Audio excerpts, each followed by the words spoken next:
Bonjour à tous, je vais appeler cette vidéo la lettre du pervers. J'essaierai de glisser quelque part Nicolas Hulot, parce que qu'est-ce que pourrait faire aujourd'hui par exemple Monsieur Macron en termes d'environnement qu'il n'ait pas pu faire au préalable et qui a fait que Monsieur Nicolas Hulot soit parti. Ça veut dire qu'on est en train de se foutre complètement de nous, quoi. Je pense bien que si, juste en termes d'environnement, il y avait eu quelque chose de possible, il l'aurait fait. Et il n'aurait pas pris le risque de voir Monsieur Nicolas Hulot partir. Ce qui veut dire qu'il y a bien quelqu'un qui est dans une démarche, qui est juste que boutiste. Là maintenant, je voudrais vous parler, c'est-à-dire là, je ne parle pas en tant que spécialiste de la politique. Je ne suis pas politologue, je ne suis pas... là, je vous parle de relations toxiques. Ce que m'évoque dans la relation toxique avec un pervers, le fait d'écrire une lettre, de lancer un dialogue national, etc., quand tu n'as aucun pouvoir, quand tu es jusque boutiste, quand depuis le départ tu insultes les gens, tu les méprises et tu les manipules, donc il sait de toute façon qu'il ne retrouvera pas la confiance des Gilets jaunes, ça il le sait. Maintenant, il y a une stratégie à jouer, c'est la stratégie du dialogue et de faire semblant d'être un président qui a la main sur sa politique, qui peut changer les choses et qui n'est pas quelqu'un qui est juste une marionnette dans un système européen où il ne fait qu'appliquer un programme. Il reste une très grande quantité de personnes qui ne connaissent pas l'Union européenne, ses mécanismes, ses fonctionnements. Donc continue à essayer d'agir sur l'aveuglement d'un certain nombre de personnes dans la population, donc je n'ai pas les chiffres, et continue à créer une division. Regardez, je suis ouvert au dialogue, je leur écris une lettre, je leur propose un dialogue national. Et en même temps, en diffusant pendant toute cette période, on l'a vu ensemble, de nombreux messages pour casser l'envie d'un référendum d'initiative citoyenne, etc.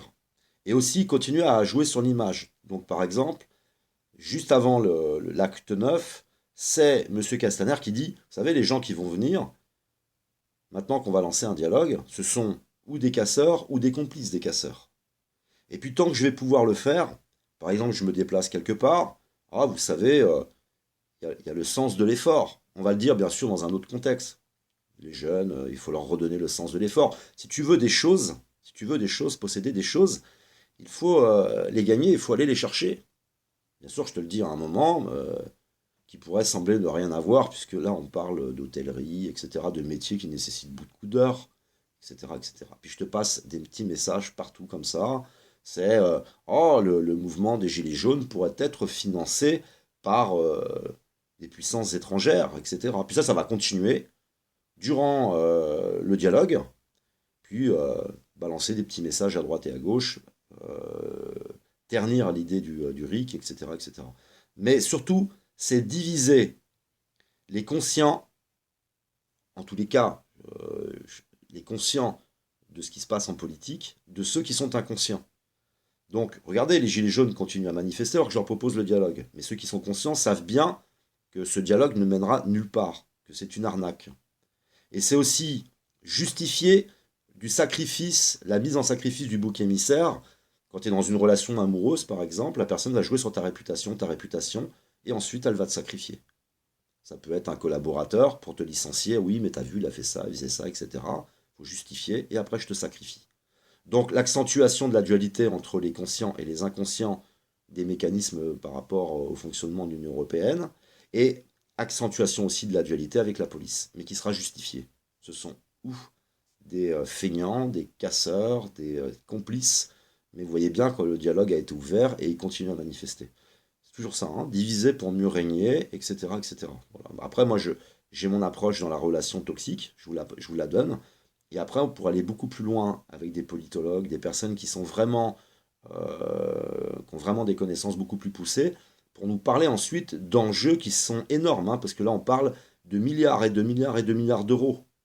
On ne parle pas d'autre chose. Et il n'y a pas besoin de lancer un dialogue pour la promesse. Monsieur Macron a dit qu'il y aura zéro SDF. Ça, il n'a pas besoin qu'on lance un dialogue, hein, qu'il le fasse tout de suite. Hein. Il faut sortir tous les gens qui sont en train de crever dans la rue. Il y en a 500 par an. Voilà. Donc ça fait plus d'un par jour.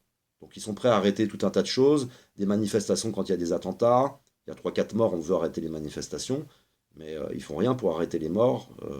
Ils vont ralentir la vitesse, ils vont faire tout un tas de choses. Mais ces morts-là, ça les intéresse pas, hein, par exemple. Voilà, ce sont bien sûr des manipulateurs. Donc il y a deux grandes choses pour moi qui sont à retenir. Un, c'est essayer d'essouffler le mouvement en jouant sur le fait qu'il y a un dialogue qui soit lancé. Peut-être qu'il peut y avoir moins de gilets jaunes, puisque certains pourraient y croire, peut-être. Et puis deux, justifier le sacrifice du bouc émissaire pour les autres actes, parce que ça, de toute façon, ça ne va pas s'arrêter là, et qu'il faut, je pense, en tous les cas, mettre hors d'état de nuire le pervers narcissique, relancer les élections, et voir aussi si on pouvait mettre le RIC en place pour, pourquoi pas, relancer un référendum pour se séparer de l'Union européenne.